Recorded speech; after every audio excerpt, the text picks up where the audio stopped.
Magandang araw po sa lahat.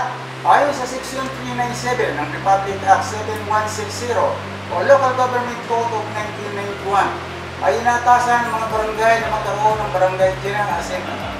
2 beses sa loob ng isang taon na binubuo ng aktual na residente ng barangay na naninirahan ng hindi bababa sa 6 na buwan at may edad 15 taong gulang pataas. Mamamayan ng Pilipinas at nakarehistrong miyembro ng Barangay Assembly. Sa kabila ng pandemya ay patuloy pa rin ang ating barangay sa pagtupad ng mga tungkulin at pagbigay ng mga dekalidad na serbisyo sa mamamayan ito. Upang mapanatili ang kaligtasan ng mamamayan, may ipabot pa rin ang kalaman at taunang report ng barangay ay minabuti na magkaroon ng Virtual General Assembly.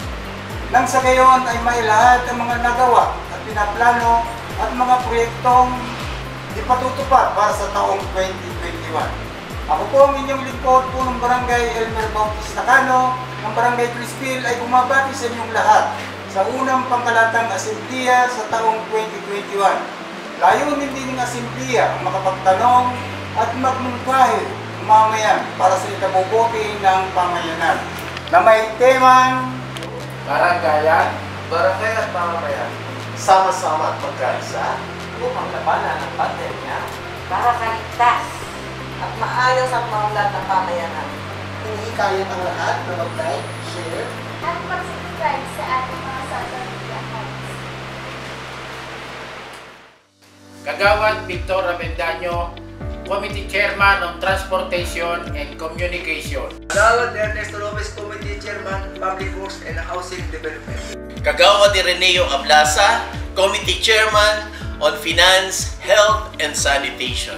Kagawad Ferdinand Mostajo, Committee Chairman on Education and Training. Kagawad Leti de la Cruz, Committee Chairman on Agri and Livelihood. Kagawad Lynn Diaz, Committee Chairman, Cultural and Arts. Kagawad Lee Jacob Elgin Fabonan, Committee Chairman on Environmental Management. Sangguniang Kabataan Chairperson Marjorie Arma, Committee Chair on Youth and Sports Development. Sama-sama po nating tumayan ang State of Barangay Address ng Pamahalaan Barangay ng Graceville. Mensahe mula kay General Eduardo M. Año, Department of the Interior and Local Government Secretary, para sa first semester Barangay Assembly Day. Sa ngalan ng Department of Interior and Local Government o DILG, isang dalisay at malugod na pagbati sa lahat ng masisigasig na lingkod ng pamahalaan na pinamumunuan ng inyong punong barangay, mga opisyal na bumubuo ng sanggunian at sa iba pang kawani, at sa lahat ng nakilahok sa Barangay Assembly Day. Muli, isang maaliwalas at mapagpalang araw sa inyong lahat. Ang araw na ito ay isa sa mga mahalagang kaganapan para sa ating lahat. Ang pagsasagawa ng Barangay Assembly. Kinikilala natin ang kahalagahan ng aktibong pakikilahok, pakikiisa, at pakikibahagi ng bawat residente na naririto ngayon at yung mga nasa tahanan na nanonood sa atin via online upang talakayin ang iba't ibang mga usapin patungkol sa kalagayan ng inyong barangay, katuparan ng mga panukala sa nakalipas na taon at mga proyektong nakalaan ngayong 2021. Ito ay nagbibigay ng importansya sa bawat boses ng mamamayan na siyang nagpapatunay na rin na ang inyong punong barangay kasama ang kanyang miyembro sa sangguniang barangay at iba pang mga kawani ay maayos na naglilingkod sa taong bayan upang maipatupad ang mga polisiyang nakatuon sa pangkalusugan, kapayapaan, kaayusan at sa pagpapaangat ng antas ng pamumuhay. Nais po naming ipaalam sa inyong lahat na ang DILG ay lubos na nagagalak at nagpapasalamat sa inyong walang sawang pakikibahagi sa programa ng DILG at ng iba pang ahensya ng pamahalaan. Bagamat ang ating bansa ay nakakaranas ng mga kalamidad at itong COVID-19 and national government at ang inyong mga barangay officials at iba pang mga local officials ay patuloy na maglilingkod sa inyo at sinisiguro na tuloy-tuloy lang ang pagbibigay ng mga serbisyo sa ating mga mamamayan. Alam naman natin paano tayo sinubok ng COVID-19 noong nakaraang taon. At sa pagpasok ng taong 2021, kami sa DILG ay umaasang mawakasan na ang pandemyang ating kinakaharap. Kami po ay nananawagan naway sabay-sabay nating harapin at tugunan ang mga hamong dulot ng COVID-19. Hindi po namin kayo masisisi dahil alam ko po na hindi pa rin maiaalis ang mga pangamba sa mga posible pang kakaharapin ng ating bansa. Subalit ako ay naniniwala na sa pakikipagtulungan nating lahat ay matutuldukan din natin ang krisis na ito. Sa panahong ito, katuwang ng national government ang mga Barangay Health Emergency Response Teams o BHERT bilang nasa first line of defense sa pagpipigil ng pagkalat ng coronavirus diseases sa mga komunidad at naatasang magsagawa ng health promotion and advocacy campaign sa barangay, partikular sa pagpapalaganap ng mga mahalagang impormasyon tungkol dito. Ang mga BHERTs natin ay naatasang magpatupad ng minimum health protocols at magsagawa ng contact tracing sa kanilang nasasakupan at daily monitoring ng COVID-19 cases under home quarantine at iba pang mga mahalagang tungkulin na tutugon sa mga suliranin na kinaharap ng inyong barangay upang maiwasan na ang pagkalat ng virus. Malaki rin ang kahalagahan na masiguro ang kaayusan at kalinisan sa ating kapaligiran. Kaya ang Barangay Solid Waste Management Program o ang ating BESWMC o Barangay Solid Waste Management Committee ay dapat ipagpatuloy ang pagpapalakas ng ating mga polisiya at programa na nakatuon sa mga alituntunin sa wastong pamamahala ng basura, pagpapalaganap ng kaalaman sa wastong paggamit ng likas yaman at pagpapatupad ng mga programang nakatuon sa pakikisa ng bawat mamamayan upang mabawasan ang basurang agad lamang tinatapon at nang sa gayon ay may iwasan ang mga kaso ng malulubhang sakit gaya ng dengue at leptospirosis. Samantala, hating inihimok ang Barangay Disaster Risk Reduction and Management Council na maging maalam, handa at maagap sa pagresponde sa nag-aambang kalamidad o panganib upang masiguro ang kaligtasan ng bawat pamayanan. Gayon din ang Barangay Anti-Drug Abuse Council o BADAC na may mahalagang tungkulin at responsibilidad na pagtibayin pa ang kampanya laban sa ilegal na droga. Ang tungkulin nito ay mangalap ng impormasyon tungkol sa lahat ng drug-related incidents sa inyong lugar kung meron man at i-report sa kinauukulan. At upang maging maalam ang mga nasasakupan ninyo na maiwasan na, kailangang magsagawa ng information, education campaign kontra droga. Hinihingi din po namin ang inyong suporta at pagtugon sa direktiba ng ating mahal na Pangulo na ipagpatuloy ang pagsasaayos ng mga kalsada sa pamamagitan ng pagsasagawa ng road clearing operation sa lahat ng mga pampublikong kalsada. Kami din po ay nakikiusap sa ating mga mamamayan na tumalima sa pinapagawa ng batas upang ang mga pampublikong kalsada ay maibalik natin sa taong bayan. Muli, ako ay lubos na natutuwa at taus-pusong nagpapasalamat sa walang humpay, walang sawa at tuloy-tuloy na pagganap ng ating mga barangay officials sa kanilang mga tungkulin. Maraming salamat din po sa inyong pakikisa at pagsuporta sa aming kagawaran. Kayo ay aming hinihikayat, mga barangay officials at mamamayan. Tayo ay magbaranggayan, barangay at mamamayan, sama-sama at magkaisa upang labanan ang pandemya tungo sa isang ligtas, maayos at maunlad na pamayanan. Makakaasa po kayo sa suporta ng DILG para sa inyong mga mabubuting adhikain. Hiling ko po sa may kapal, naway kanyang protektahan at ilayo sa kapahamakan ang ating mga barangay officials, ang BHERTS at ang lahat ng mga matitino, mahuhusay at maasahang kawani ng pamahalaang lokal. Para sa amin, barangay, ikaw ang bida. Mabuhay ka! Maraming salamat po. Mensahe mula kay General Eduardo M. Año, DILG Secretary. Tara, sa Bida Baco Nation!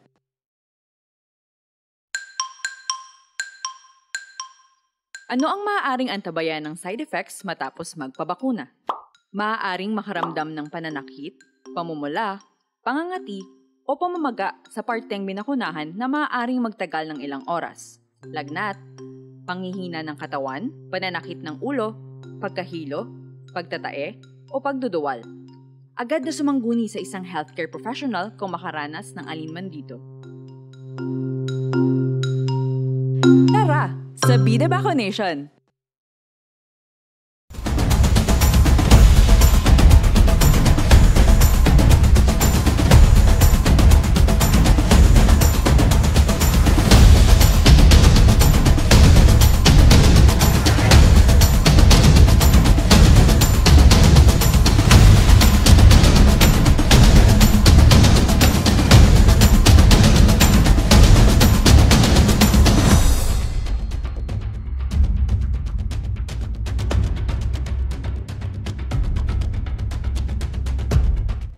October 25, 1991, sa paglikha ng Republic Act 7160 o Local Government Code of 1991 at sa bisa ng Sangguniang Panlalawigang Kapasyahan bilang 501, nagkaroon ng pagkakahati ang malalaking barangay. Dito ay isinilang ang Barangay Graceville. Mula sa Barangay Gaya-Gaya ay nahati ito sa 5 barangay, ang Gaya-Gaya, Gumaok West, Gumaok East, Gumaok Central at Graceville.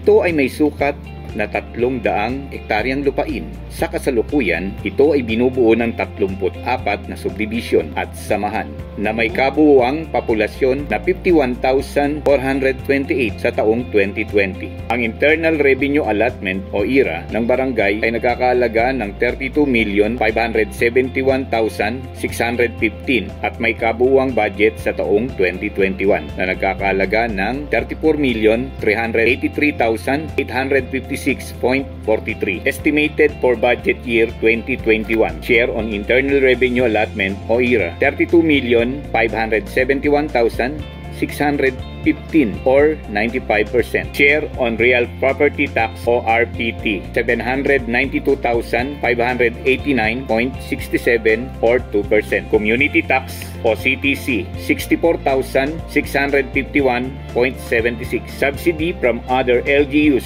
55,000. Services, Clearance and Certification, 700,000 or 2%. Garbage Fee, 200,000 or 1%.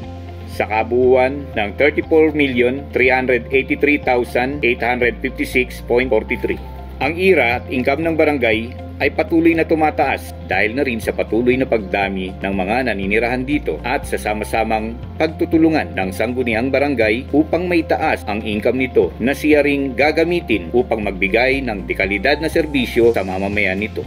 Sa expenditure program naman o pinaglalaanan nito ay ang mga sumusunod. General Administration Program, 16,635,460.86 or 48%. Daycare Services, 432,000 or 1%.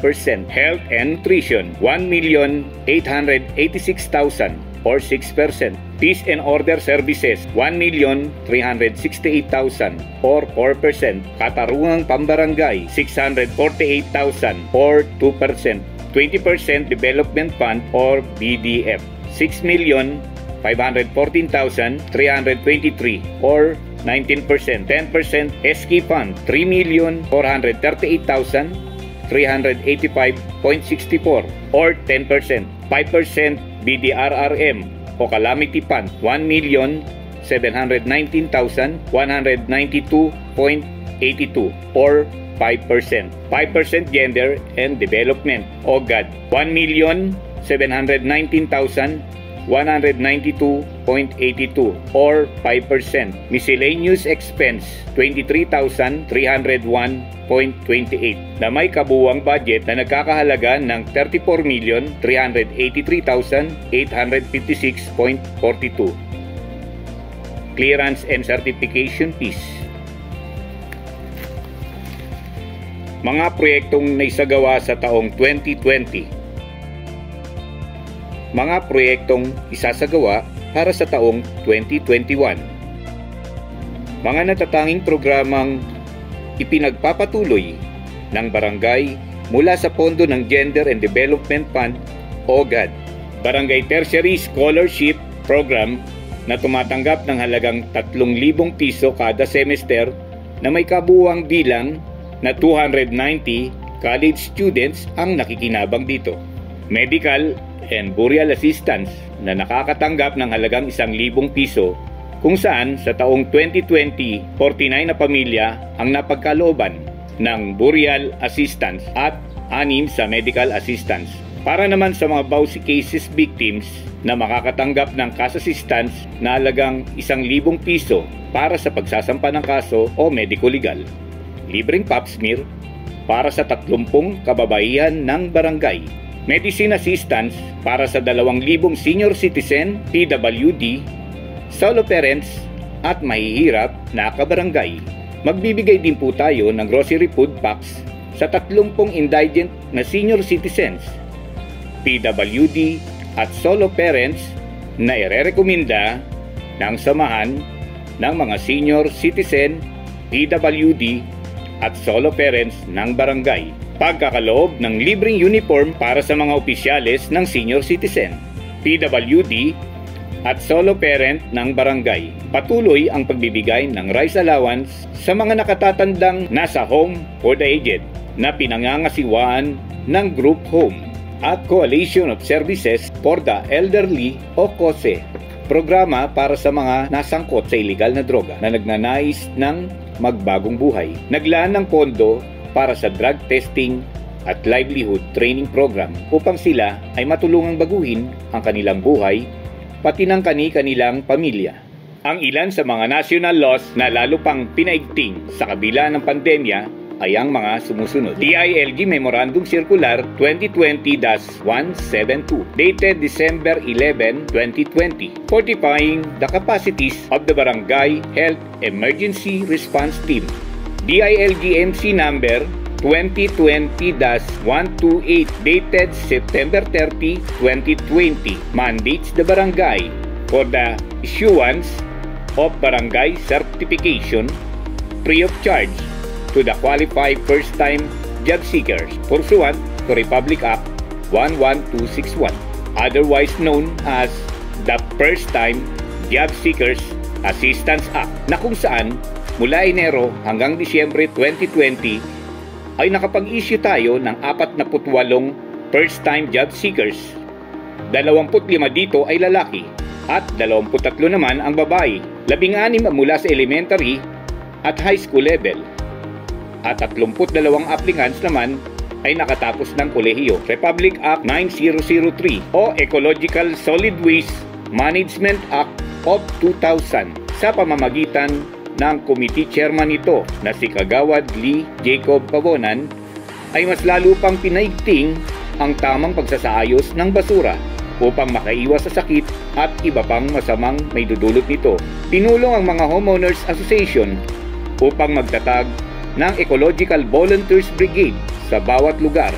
Inumpisa nito sa Villa San Jose Subdivision kung saan ay tinuruan ang mga may bahay para sa kitchen waste composting na nilahukan ng 55 residente at 70 naman sa urban gardening. Sila ay bumuo ng grupo na tinawag na Villa San Jose ESWM. Kasunod na binuo ang ESWM Tower Bill 6 na nagkaroon ng 40 block representatives na siyang tutulong sa pangangasiwa ng basura at tamang pagsasaayos nito. Sa kasalukuyan ay kusang loob na nagdadala ng kanilang mga basura sa MRF 101 household tuwing araw ng Huwebes ang mga taga-Towerville.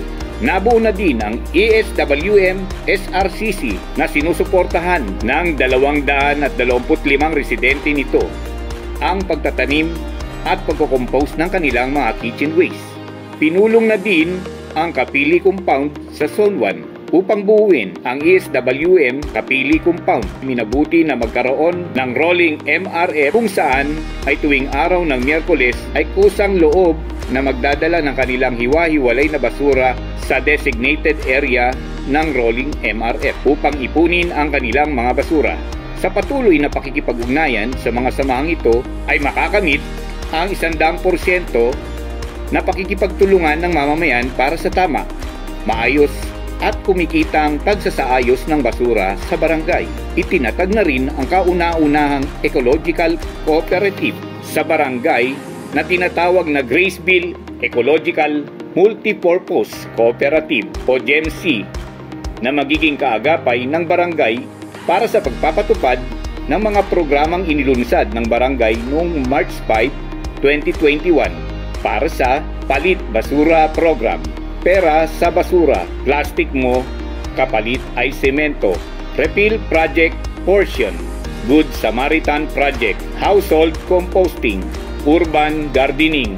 DILG Advisory dated September 25, 2019. Measures to control the spread of African swine fever and advisory dated November 2020. Strengthened measure to mitigate the effect of African swine fever. DILG DDB Joint Memorandum Circular 2018-01 pertaining to the functionality of the Barangay Anti-Drug Abuse Council o BADAC. Sa pamamagitan nito ay lalo pang pinaigting ang paglaban sa droga sa kabila ng krisis sa kasalukuyan dulot ng pandemya. Patuloy ang Operation Linis at 4 o'clock habit na paglilinis sa buong barangay bilang pakikiisa sa Sustainable Development and Management of Manila Bay. Kaagapay dito ang opisyales at kawani ng barangay, barangay scholars at iba't ibang samahan. Sa pamamagitan ng CRS o Catholic Relief Services ay nagpatuloy ang mga pagsasanay sa welding na mayroong 20 residente ang nakatapos at pagbubuo ng mga magkakapitbahay para sa SILC o Savings and Internal Lending Communities na umabot sa 13 grupo at mayroong 175 na miyembro upang maturuang makapag-impok. Katarungang Pambarangay Report na may 87% solution rate sa 390 na kasong naisampa sa barangay. Marso 2020, ang unang kaso ng positibo sa COVID-19 sa buong Bulacan na naitala sa Barangay Graceville. Dahil dito ay pinaigting ang pagbabantay sa mamamayang labas-pasok sa barangay at sa buong lungsod. Nagkaroon ng mga checkpoints sa bawat subdivision.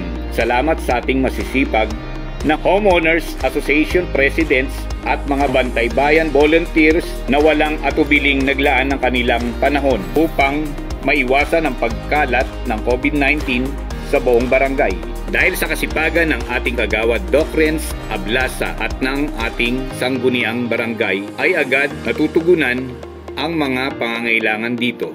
Sa kasalukuyan, as of March 20, 2021, tayo po ay may kabuwang bilang na 179 COVID-19 confirmed cases kung saan 14% active, 82% recovered, 4% disease.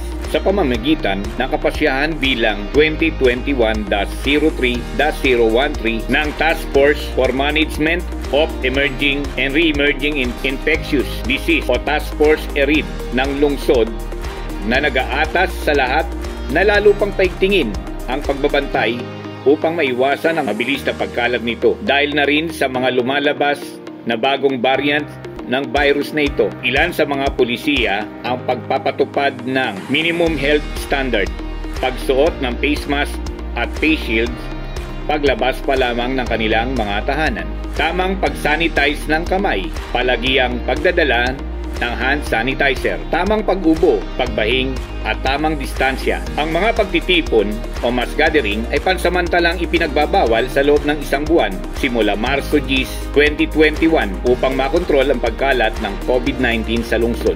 Ang taunang pagsasagawa ng prosesyon, bisita iglesia at panata sa pagsapit ng mahal na araw, lalo na sa mga simbahan ng Our Lady of Lourdes Grotto na sakop ng ating barangay at Padre Pio ng Barangay Paradise Tree ay pansamantalang hindi ibubukas sa publiko upang maiwasan ang pagdagsa ng deboto at pagkalat ng COVID-19. Ito ay mananatiling epektibo hanggang sa panahon na hindi pa bumababa ang kaso ng COVID-19 sa ating lungsod at muling makapagbigay ng panibagong polisiya ang task force ERID. Ang pagsasagawa ng mga paliga sa bawat barangay ay mahigpit ding ipinagbabawal. Ang mga contact sports tulad ng basketball, volleyball, at iba pang sports na direktang may contact sa kalaro ay ipinagbabawal. Ang mga barangay ay mahigpit na inatasan na isagawa ang regular of offline bandilyo sa kanilang nasasakupan at magsagawa ng iba pang estratehiya upang may paalala sa mamamayan ang mga health protocols at iba pang impormasyon na may kinalaman sa COVID-19. Ang DepEd ay inatasan na maisama at may palabas sa kanilang online classes ang mga IEC tungkol sa COVID-19. Ang mga online sellers at influencers ng lungsod ay pinapayuhan din na makiisa sa information campaign patungkol sa COVID-19 upang mas mapalawak pa ang IEC campaign sa buong lungsod.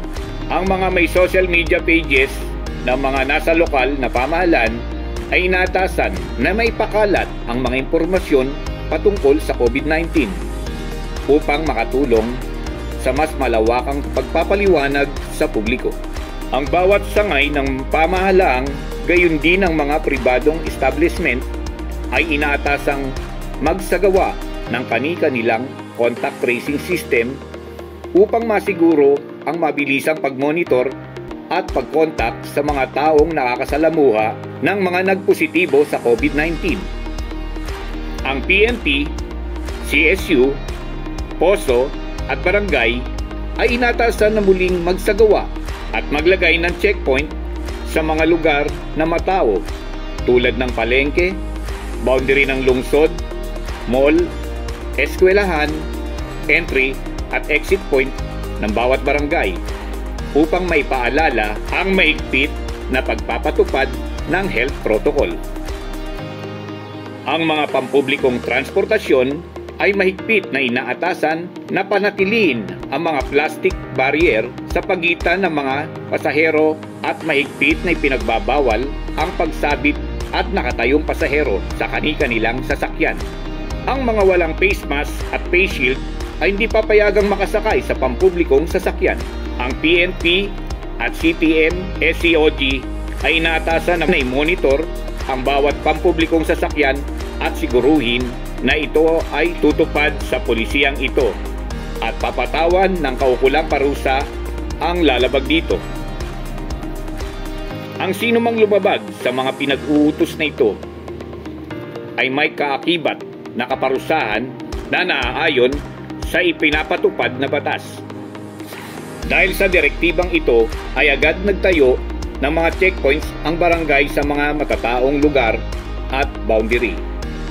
Pinulong ng barangay sa pangunguna ni Punong Barangay Elmer B. Cano kasama ang mga kagawad at kawani nito ang lahat ng pangulo ng bawat samahan sa nasasakupan ng barangay upang gumawa ng mga kaparaanan patungkol dito.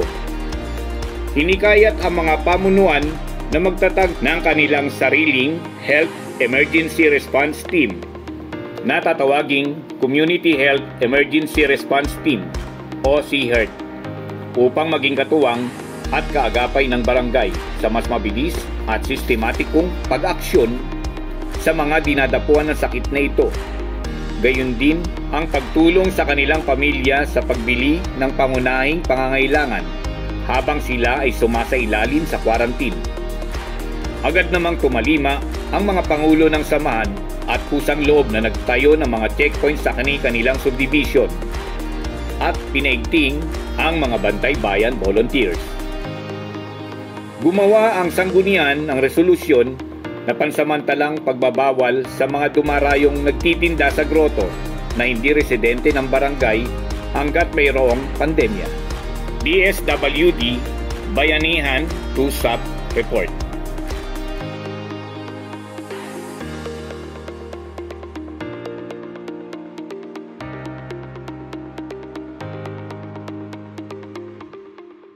Ayon sa Section 391 ng Local Government Code, Powers, Duties, and Functions, the Sangguniang Barangay, as the legislative body of the barangay, shall enact ordinances as may be necessary to discharge the responsibilities conferred upon it by law or ordinance and to promote the general welfare of the inhabitants therein, enact tax and revenue ordinances subject to the limitations imposed in this code. Mga ordinansang isinusulong ng barangay. Isang kautusan ng Sangguniang Barangay ng Barangay Graceville ang paglalaan ng kontrol sa mga gumagalang aso, pag-aalis ng rabies sa mga tao at hayop at pagtatakda ng kaukulang multa sa mga lalabag dito. May akda ng ordinansa. Kagawad Lee Jacob L. Pabonan. Section 5, Parusa o Multa. Ang may-ari ng alagang mga aso na bigo o tumanggi na magparehistro at magpa-immunize against rabies ay dapat parusahan at pagbultahin sa halagang 1,000 piso. Ang mga napatunayan na hindi nagparehistro at nagpabakuna ng kanilang alaga ay dapat isyuan ng Notice of Violation bilang katibayan sa paglabag sa kautusan. Sa Notice of Violation ay binibigyan ng 3 hanggang 10 araw na palugit para maiparehistro at mapabakunahan ang alaga. Kapag nabigo ang may-ari sa nabanggit na palugit, ay papatawan ito ng parusa o multa sa halagang 1,000. Ang may-ari ng alagang aso na tumangging pabakunahan ng kanilang aso laban sa rabies ay siyang may pananagutan ng mga bayarin sa pagpapabakuna sa aso at tao na nakagat ng aso. Ang mga may-ari ng alaga na ayaw o tumanggi na isailalim sa obserbasyon ang kanilang aso ay inaatasan na magmulta ng halagang 1,000. Ang mga may-ari ng alaga na ayaw o tumanggi na lagyan o kabitan ng tali ang kanilang aso sa oras na inilabas ng bahay ay nararapat lamang na pagmultain ng halagang 500. Ipinagbabawal ang pagpapadumi ng mga halagang aso at pusa sa kahit alinmang pampublikong lugar. Ang mga lalabag dito ay magmumulta ayon sa mga sumusunod. Unang paglabag, 200 piso. Pangalawang paglabag, 300 piso. Pangatlong paglabag, 500 piso hanggang 1,000 at ikukonsidera na ito ay paglabag sa Republic Act 9003 na pagkakalat at pagpapataw ng parusang nauukol dito. Ang Sangguniang Barangay ay bubuo ng isang komite na mangunguna sa panghuhuli ng mga galang aso at nagmamay-ari nito na lalabag sa kautusang ito na sasailalim at bibigyan ng pagsasanay mula sa City Veterinary Office. Ang mga paglabag na hindi nabanggit sa ordinansang ito ay mananatiling tutok din kung ano ang nakasaad sa RA 9482 at kautusan ng Sangguniang Panglungsod patungkol dito. Insentibo para sa mga pamunuan ng HOA. Ang mga pamunuan ng Homeowners Association ay pagkakalooban ng barangay ng proyekto na tatalima sa mga kriteriya na nakapaloob sa batas na ito. Isang kautusan ng Sangguniang Barangay ng Barangay Graceville ang pagpapaigting sa pagbabawal sa paninigarilyo sa mga pampublikong lugar, gusali, establisimento at espasyo kasabay ng pagtatakda ng kaukulang multa sa mga lalabag dito. May akda ng ordinansa. Kagawad Lee Jacob L. Pabonan. Section 1, Titulo. Ang kautusang pangbarangay na ito ay makikilala at tatawaging kautusan kontra paninigarilyo sa pampublikong lugar. Pahayag ng patakaran. Ipinapahayag ang patakaran ng Barangay Graceville upang mapangalagaan at itaas ang karapatan ng mga mamamayan sa malinis na hangin at kalusugan sa konteksto ng smoke-free environment. Unang paglabag, babala at multa na halagang 500 piso. Ikalawang paglabag, multa na halagang 1,000 piso. Ikatlong paglabag, community service at multa na 1,000 piso. Isang kautusan ng sangguniang barangay ng Barangay Graceville ang pagbibigay paintulot sa pag-oorganisa ng Graceville Multipurpose Cooperative, Mayakda, Kagawad Lee Jacob L. Pabonan. Titulo. Ang kautusang pambarangay na ito ay makikilala at tatawaging kautusan sa pagtatatag ng Graceville Ecological Multipurpose Cooperative. Paghayag ng patakaran. Ito ay pagpapahayag ng patakaran ng Barangay Graceville para sa pagtatangkilik ng sistematiko, komprehensibo at may kasiguruhan sa pagpapatupad ng Section 21 at 22 ng Republic Act 9003 sa pamamagitan ng pag-oorganisa ng pangkapaligirang kooperatiba, Section 12 Republic Act 9003. Responsibilidad ng Graceville Ecological Multipurpose Cooperative ang mga sumusunod. Pagtatalaga sa pangongolekta ng hiwa-hiwalay na mga basura ayon sa uri nito, gaya ng factory returnables, recyclables, co-processing, hazardous at biodegradable. Panatiliin ang pinaiiral na mga kautusan ng Republic Act 9003, partikular sa environmental compliance audit. Pangalagaan ang kasiguruhan, karapatan at kapakanan ng mga household members ng GEMC Cooperative at maging aktibong kasapi sa Barangay Ecological Solid Waste Committee o BESWMC.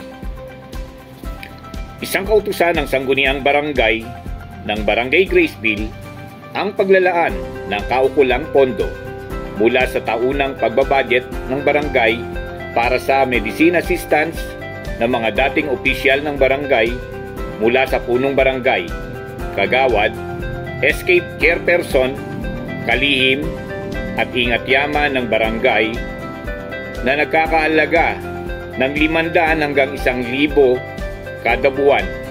Kakibat ang pagsusumiti ng kaukulang dokumento tulad ng reseta ng maintenance, medicine at medical certificate. Mayakda ng ordinansa, Kagawad Ireneo C. Ablasa. Isang kautusan na nagpapataw ng kaparusahan sa sinumang mapapatunayang hindi dumalo sa patawag o sumon ng barangay ng walang sapat na dahilan. Mayakda ng ordinansa, Kagawad Victor C. Abendaño. Napagpasiyahan sa mungkahi na rin ng bumubuo ng lupong tagapamayapa ng barangay na magpataw ng dagliang kaparusahan sa sinumang mapapatunayang sinadyang baliwalain o hindi dumalo sa patawag o sumon ng barangay nang naayon sa mga sumusunod.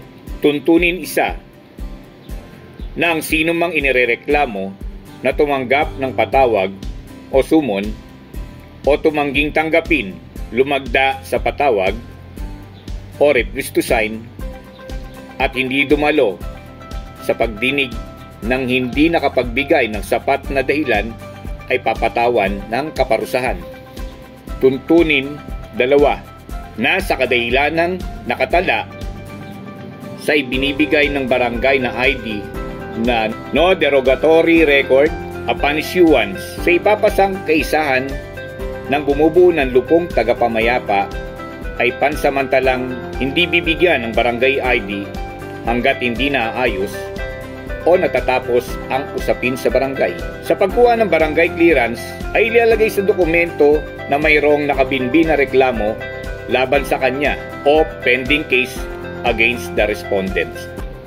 Tuntunin 3 na ang sino mang residente na mapatunayang hindi dumalo sa patawag o sumon ng barangay na hindi nakapagbigay ng sapat na dahilan sa bisa ng isusumiting rekomendasyon ng bumubuo ng lupong tagapamayapa ay pansamantalang hindi makakakuha ng barangay ID at barangay clearance na maaari lamang may pagkaloob ito kung makakatapos ng parusa ayon sa mga sumusunod at matapos na isaayos ang reklamong nakasampa laban sa kanya. Unang paglabag, 72 oras na community service. Ikalawang paglabag, 72 oras na community service at multa na halagang 1,000 piso. Ikatlong paglabag, hindi mabibigyan ng barangay clearance at barangay ID sa loob ng 1 taon at hanggat nakabinbin ang reklamong indirect contempt of court. Tuntunin 4 ng parusang nabanggit ay para lamang sa hindi pagdalo sa patawag ng barangay at mananatiling epektibo ang mga nakatakdang kaparusahan sa orihinal na reklamo laban sa respondent. Kautosang barangay na mahigpit na ipinagbabawal ang pag-iiwan ng mga construction materials sa pampublikong lansangan o kalsada. Ang mayakda ng ordinansa, Kagawad Victor C. Abendaño. Tuntunin 1. Ang pag-iiwan ng construction material sa pampublikong lansangan o kalsada ay mahigpit na ipinagbabawal sa nasasakupan ng Barangay Grace Bill. Tuntunin 2. Ang sangguniang barangay, barangay police, bantay bayan volunteers, barangay traffic enforcement council, homeowners association officers, ay inaatasan na may patupad ang kautosang ito. Maglagay ng mga paalala o paskil kaugnay ng kautusan. Tuntunin 3.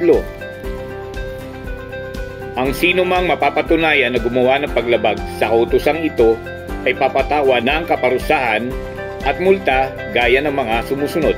Unang paglabag, babala at pagpapablatter sa taong lumabag. Pangalawang paglabag, multa na halagang 500 piso. Pangatlong paglabag, multa ng halagang 1,000 at pagkumpiska sa construction materials. Tuntunin 4, ang nakumpiskang materyales ay maaaring i-donate sa mahihirap na residente ng Barangay Graceville na nangangailangan ng materyales sa pagpapagawa ng kanilang bahay. Tuntunin 5, ang kautosang ito ay magkakabisa lamang matapos pagtibayin o pagpasyahan ng sangguniang panlunsod. Kapasyahang gawing one-way para sa dumadaang motorista ang mga sumusunod na kalyeng nasasakupan ng Barangay Graceville, Graceville Avenue, Corner Villa San Jose at Ryanville Subdivision, Graceville Elementary School, Barangay Road, papasok ng Graceville 3 at Graceville 4. May akda ng ordinansa, Kagawad Victor C. Abendaño. Tuntunin 1. Ang lahat ng motorista ay dapat sumunod sa batas trapiko. Tuntunin 2. Ang sino mang lumabag sa kautosang barangay na ito ay papatawan ng kaukulang multa at kaparusahan. Unang paglabag, warning at community service. Ikalawang paglabag, multa na halagang 500 piso. Ikatlong paglabag, multa na halagang 1,000 piso.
Aprobado, ligtas, epektibo at libre ang bakuna kontra COVID-19. Wala pang lunas sa COVID-19, ngunit maiiwasan kung mababakunahan. Ang pagpapabakuna kontra COVID-19 ay makatutulong sa ating katawan upang makagawa ng antibodies na magsisilbing proteksyon upang hindi mahawa at hindi makahawa ng virus. Ayon sa pag-aaral, kinakailangang 70% ng populasyon o 7 sa bawat 10 individual ang mabakunahan upang tuluyang maiwasan ang pagkalat ng COVID-19. Maging bakunado, maging protektado. Protektahan ang mga taong mahal mo. Sama-sama, tulong-tulong. Together, we can beat COVID-19.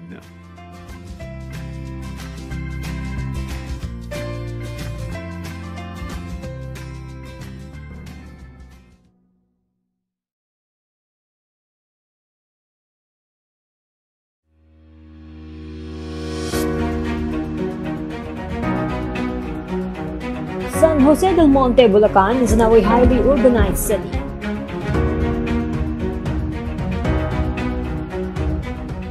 Ang HUC o Highly Urbanized City ay estado ng isang lungsod na may sariling charter at independente. Hindi ito sumasailalim sa superbisyon ng isang probinsya. Paano maging HUC ang isang lungsod? May 3 bagay ang kailangan. Una, ang legal requirements. Dapat may populasyon na 200,000. Dapat may taunang income na 50 milyon. Dapat may area na 2,000 square kilometers. Pangalawa, kailangan ang isang presidential proclamation. Isa ito sa pinaka-importante. Kung wala ka nito, walang tsansang maging HUC. Pangatlo, dapat magkaroon ng kumpirmasyon o pagsang-ayon ng constituents ng lungsod sa pamamagitan ng isang plebisito. Ang isang component city ay napasa sa ilalim sa administrative supervision ng province. Lahat ng executive order, EO ng mayor ng isang component city ay nire-review at inaaprubahan ng governor.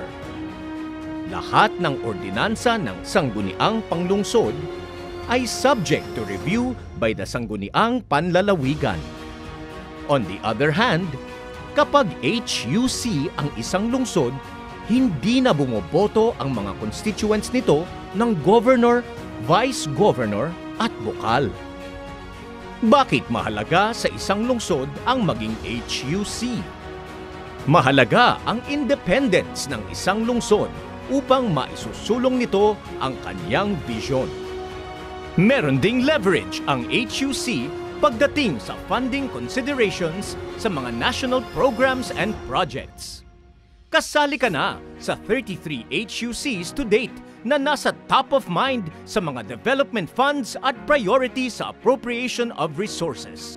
Maraming katanungan ukol sa pagiging HUC ang nais nating bigyan ng kaliwanagan at sagutin ng diretsahan.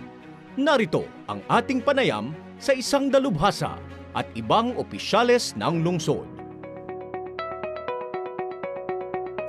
Maraming tao ang gumagawa ng sariling speculation. Maraming nagmamarunong. Unang-unang tinatanong nila lagi, sigurado tataas na naman ang taxes niyan. Paano po natin, ano bang pinakamagandang depensa para po maipaliwanag natin sa ating mga kababayan? Ang lahat ng pagbubuwis ay saklaw doon sa mga probisyon ng RA 7160 at sa mga alituntunin na ibinababa ng mga ahensyang nasyonal. At hindi po ang ibig sabihin na pag naging HUC tayo, merong panibagong alituntunin at panibagong batas na magsasabing taasan mo yung buwis. Yung po ay hindi totoo. Hindi como naging HUC ay otomatikong tataas ang buwis. Ano na po ang ating ginagawang hakbangin patungkol sa ating ihahain na petisyon sa Korte Suprema na maidaos na lamang po ang ating plebisito sa ating lungsod instead of province-wide? We're awaiting for the guidelines to be issued by the COMELEC first. Kung tayo po ba ay magiging HUC, automatic po ba na tataas ang minimum wage ng mga manggagawa? Not necessarily. No, depende yan pa rin sa national regulations at saka sa mga alituntunin nila ipapalabas. Tataas din ba ang sahod at allowances ng health workers, barangay tanod at iba pang kawani? Kasama sa pag-angat ng isang highly urbanized city ay ang pag-unlad ng ekonomiya nito sapagkat ito ay nagiging sentro. At kung tumataas na ekonomiya nito at gumaganda rin ang koleksyon sapagkat nabubuhay tayo sa mga taxes, ito rin ay magdudulot ng pagkakaroon ng malaking pondo na dapat gugulin. At ito ay pupwede na ilagay natin bilang mga pandagdag na sahod o karagdagang benepisyo sa ating mga health workers, sa ating mga barangay tanod, at sa ating mga informal na mga nagtatrabaho sa pamahalaan. Sapagkat kung merong pera ang isang highly urbanized city, dahil sa independence nito, sila ngayon ang siyang magdidikta kung saan nila gagamitin. Kailan po kaya maisasagawa ang plebiscite at kailan po kaya ang pinakamagandang panahon na maisagawa ito? Ang pinakamaganda po is before the filing of candidacy. So dapat mangyari ito July, August, September, kasi October ang filing eh. Hindi dapat pumayag na isabay ang plebiscite sa regular election. We just have to wait for the NBank decision. Hopefully, it could be released by a week or 2 weeks from now. We're just waiting for it. Ano po kaya mangyayari dun sa sektor ng agriculture? Kasi dun po sa mga series of events na nagkaroon po ng development, marami na po yung apektadong magsasaka natin na displaced dun sa kanilang mga taniman. Alam niyo po ang maganda kung nag-HUC kayo, wala na makikialam na province. Kasi pag nag-request kayo para sa HUC, hindi na to dadaan pa sa probinsya. Diretso na sa inyo. Pag naging HUC tayo, mas lalong mag-iibayo ang ating agrikultura kung ano meron ngayon. At lalo pang gaganda kasi diretso na kayo makakahinga sa DA, wala nang papasok pa na layer sa probinsya.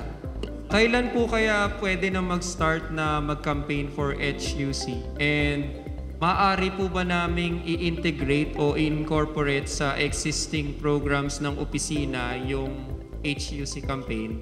At ano po kaya yung magiging dynamics ng mga association, organization na belong po kami ngayon? For example, the Association of Tourism Officers of Bulacan. Kapag ka nag-HUC na po, saan na po belong yung San Jose del Monte sa mga organization? Kung kailan maghisimula ang kampanya, sir, kahapon. Yesterday, nagsimula na ang kampanya natin for HUC. Ngayon, ano mangyayari dun sa inyo pong association?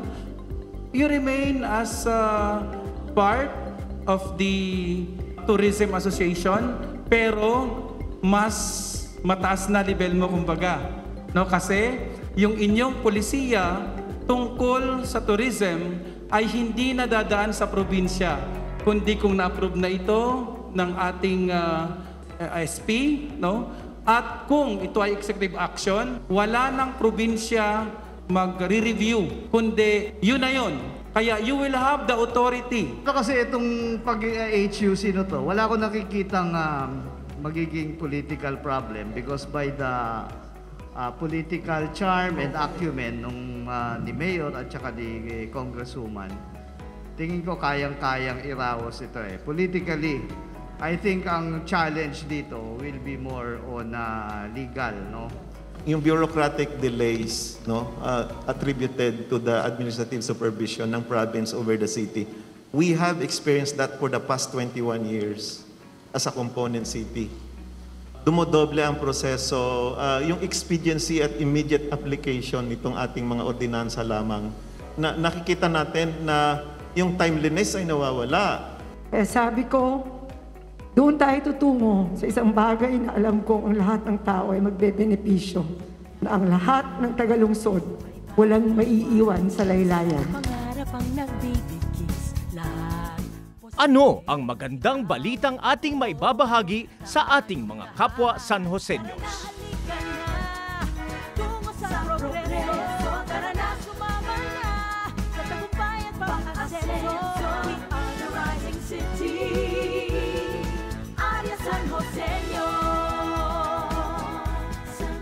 HUC na kami? Sang-ayon ako. Approve ako. San Jose del Monte, HUC na, winner tayo! Kaya na! Siyempre, oo. Kaming mga taga-Bruno General Hospital ay sumusuporta sa pagiging HUC ng San Jose del Monte. Game kami dyan! HUC na kami! Sakay na! HUC na! Handa! San Jose del Monte, HUC na!